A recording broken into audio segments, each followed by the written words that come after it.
But enough of that theonomy, and let's get back to our vowel economy, shall we?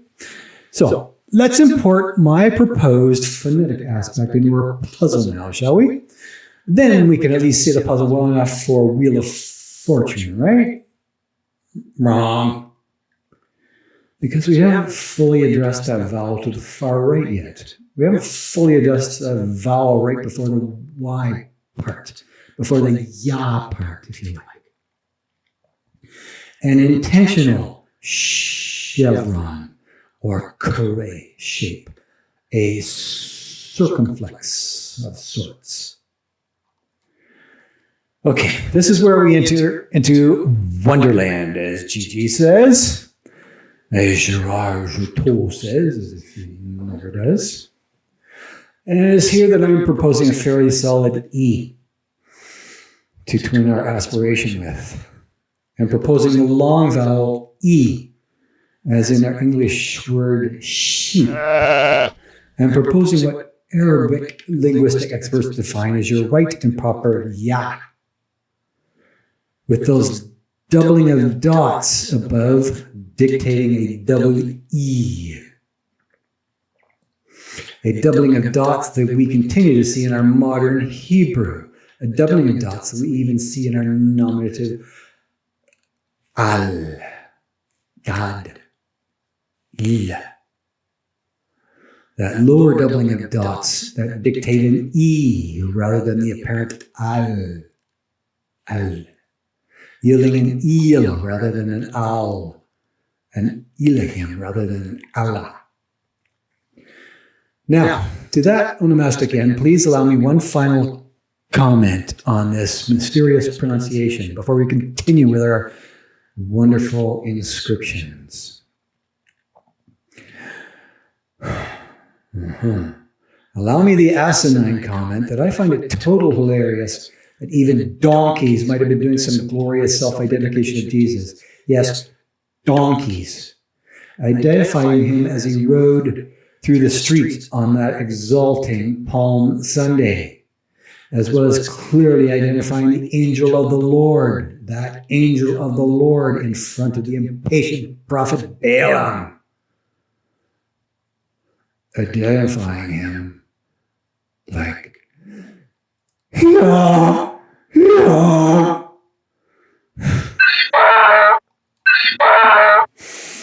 Yes, totally hilarious and totally appropriate, making an ass of the rest of us.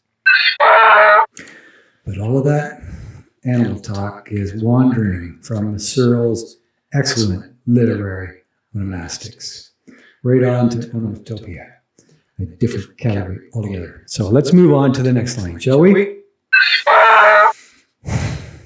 Now, the next line of our inscription was a whole lot trickier to decipher. It had stumped me for a good long time. But inspiration finally came. It came with a good deal of study directed by God, since I'm simply not smart. So originally I was thinking there might be some numbers involved, since there were so many vertical lines involved in that first figure. Originally thinking that this might be a rudimentary tallying, as in the unary numeral system, but that just doesn't wash, since you want to keep all those strokes more horizontal and vertical, if that were the operative case. Or, at first blush, this might appear to be a Paleo-Roman numeral, but this is long before the Roman era, and this particular geography was always completely out of Rome's scope. No, none of those roads in the Arabian desert led to Rome, and they never ever did. Rome just couldn't stand the climate, and I don't blame them a bit. Well then, I thought it might be a hieroglyph or possibly a logogram of some Egyptian sort. But I'm not finding any solid similarities there either. Not only that, but I don't think those Hebrews would want to retain any of those tainted glyphs for even a month after leaving such a miserable slavery. Tainted glyphs with their blood, sweat, and tears. Yeah. Then I suddenly realized suddenly came to realize it must be worse than that. Much, much worse now. Pictures. Worse than pictographic stuff is open to way more subjectivity sometimes. And if the engravings on the upper line also appear to be pictographic to you, then, as a despicable guru would say, any relationship to persons of your dead is maliciously coincidental. Which is to say, then it is you that is reading too much into these figures. It is you who are guilty of eisegesis, then, not me. If that happens to be the gruesome case, however, you should note that those earlier strokes do not match the prototype all that closely, nor do they match the people on that prototype practice rock. No, there's no familiar resemblance there at all. The genetics are completely different, as different as Jew and Gentile.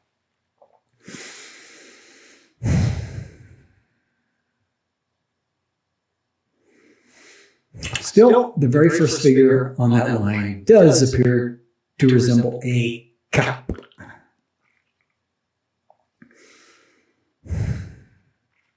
Resemble that proposed K of Strong's lexicon. A very special K, no doubt. Appears to resemble a palm, according to our helpful chart. Having the greatest resemblance to those first and second figures in that middle column of Petrovich's, especially the Giza potsherd. However, this is a palm including a thumbnail, clearly making it pictographic rather than phonetic, with the actual palm and wrist of this hand simulating the right hand facing up. A hand that is even more apparent in the earlier draft on that other fine rock.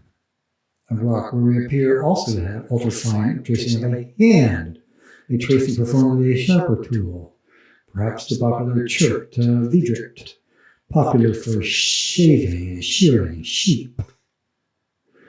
However, the part of that more developed figure, that more developed rock, that really puzzles me is the overbar, is that straight line above the fingers.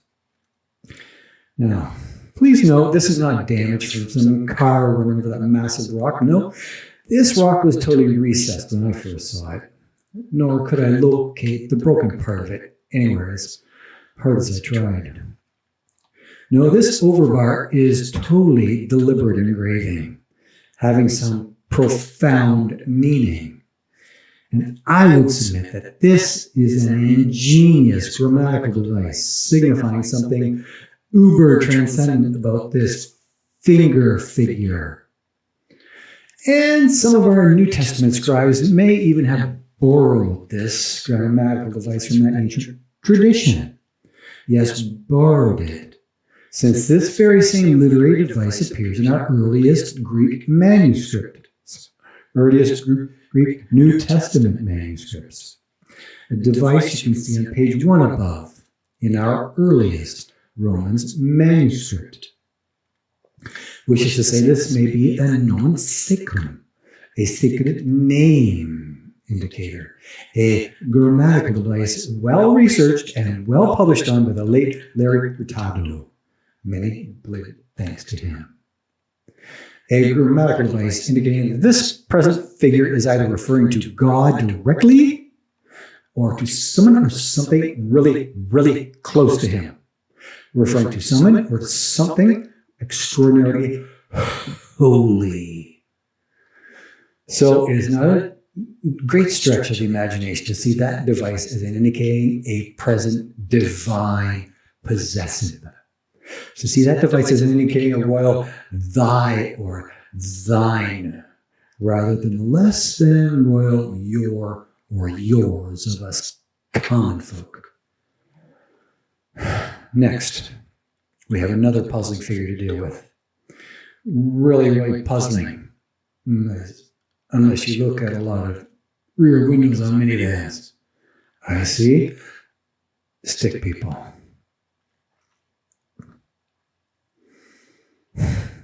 Yes, stick people.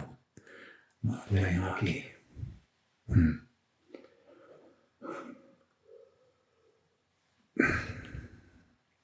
Something wrong with that, huh? With the taller figure in those strokes appearing to have a pretty good head of hair. We see women portrayed in that manner quite often in those ancient engravings, and we have proven that portrayal elsewhere. With what appears to be a dressed-up girl following right behind her gorgeous mom, a girl with proper eyes and a cute button nose.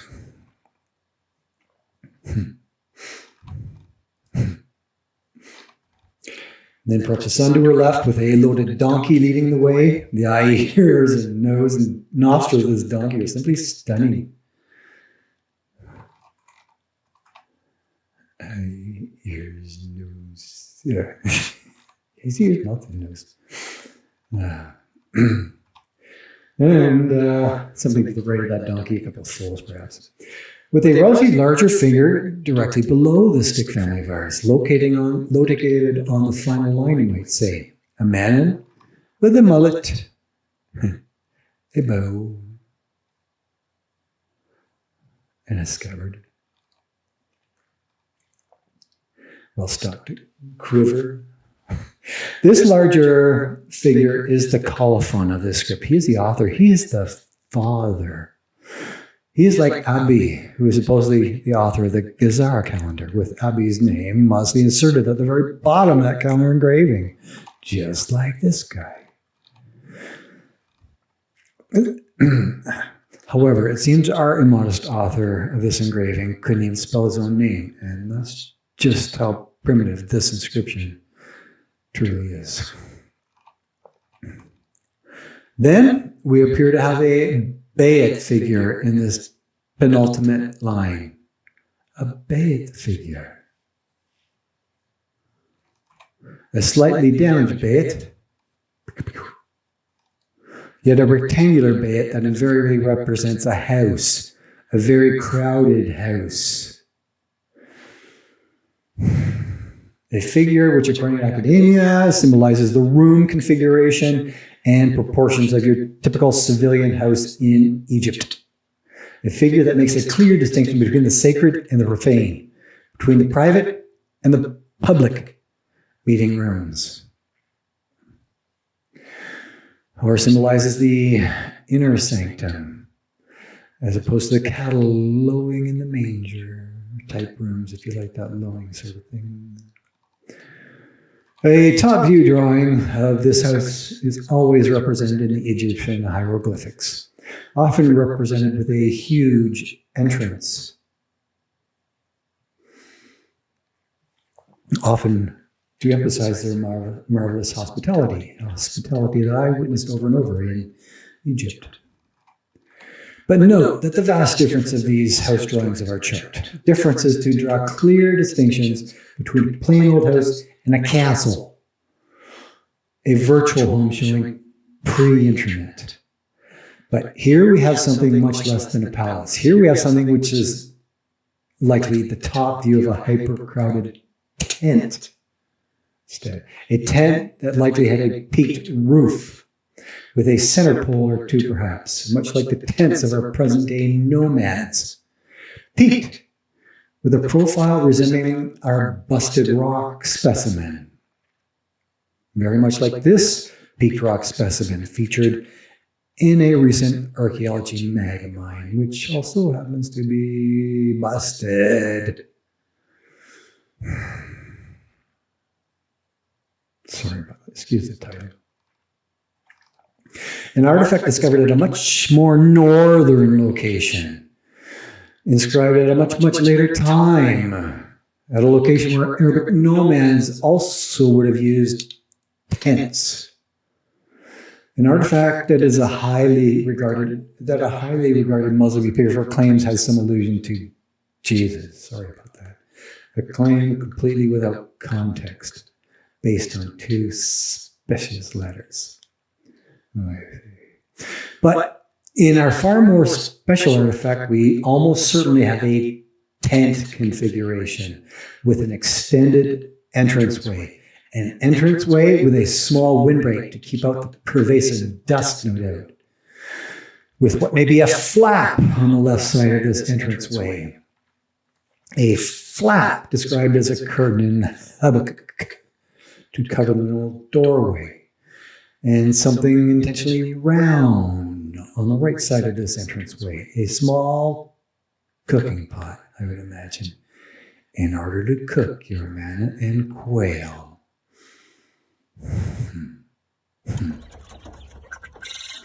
A house so small that you really wouldn't want to cook inside, and you wouldn't need all that much heat in that oppressive climate either. Not like in the First Nation log houses out in my neck of the Canadian woods. Communal log houses with a pretty massive cooking vent.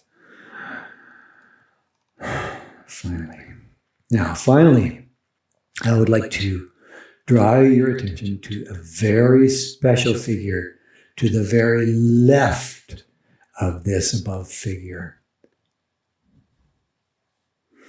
A figure that almost looks integral with the prior figure.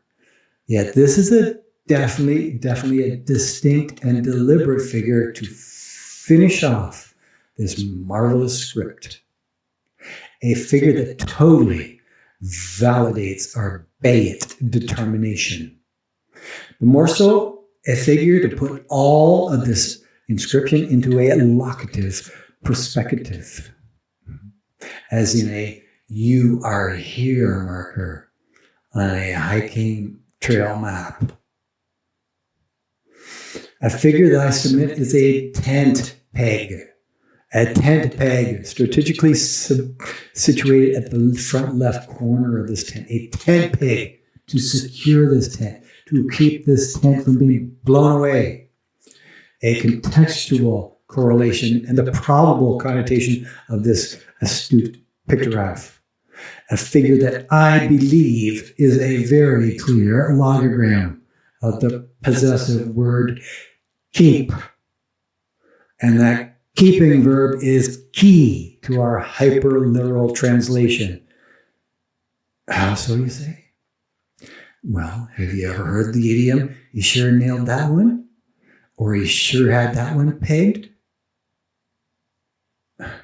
Same thing here is a possessive, as in a spray-painted pegboard with tools hanging from it. Tools you know are missing if the peg happens to be empty. What, you still think that tent peg is a bit of a stretch, a bit of a long shot? Well, if you have ever been to that wilderness, you will know that tent peg is so very, very essential.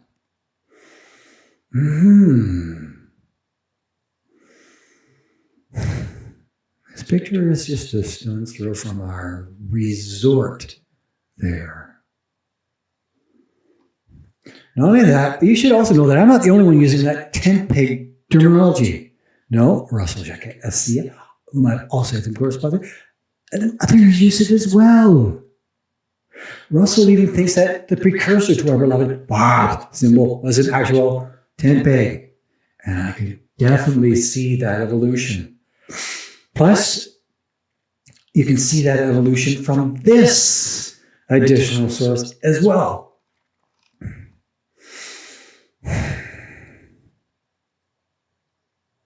You can see that from minimammals.com. Read that at your leisure.